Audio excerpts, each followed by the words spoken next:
సిద్దిపేట జిల్లా గజ్వేల్ పట్టణంలోని స్థానిక traffic police station traffic ACP Suman Kumar ఆకస్మిక తనిఖీ చేశారు. ఈ సందర్భంగా మీడియాతో మాట్లాడుతూ జిల్లా వ్యాప్తంగా ప్రతి ఒక్కరూ ట్రాఫిక్ నిబంధనలను పాటించాలని సూచించారు.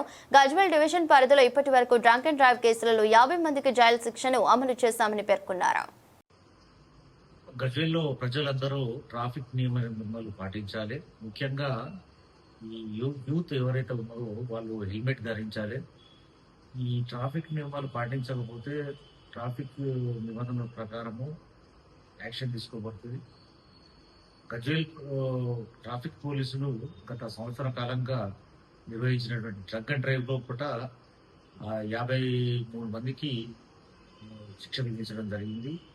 వారందరూ రెండోసారి అయితే జైలు కూడా పోవడం జరుగుతుంది. కాబట్టి అందరూ కూడా ఎవరు కూడా డ్రంక్ అండ్ డ్రైవ్ చేయడం, తర్వాత ఈ హెల్మెట్ లేకుండా ప్రయాణించడం, తర్వాత డ్రైవింగ్ లైసెన్స్ విధిగా తీసుకోవాలి. చిన్నపిల్లలకు బండి ఇవ్వడం వల్ల వాళ్ళు స్పీడ్గా నడిపించి వాళ్ళకు రూల్స్ రెగ్యులేషన్స్ తెలియదు. ఎంతో మంది చిన్నపిల్లలు మైనర్ డ్రైవింగ్లో చనిపోయిన దాఖలాలు ఉన్నాయి. కాబట్టి తల్లిదండ్రులు ముఖ్యంగా పిల్లల విషయంలో శ్రద్ధ తీసుకొని వాళ్ళకు ఎటువంటి వెహికల్స్ ఇవ్వకుండా వారికి ట్రాఫిక్ నియమాలు పాటించాలన్న గైడ్ లైన్స్ కూడా వాళ్ళకు తెలియజెప్పాలి.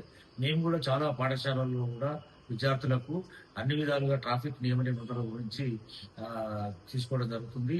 వాళ్ళకు కూడా తెలియజేయడం జరుగుతుంది. అవేర్నెస్ క్యాంపులు కూడా కండక్ట్ చేయడం జరుగుతుంది.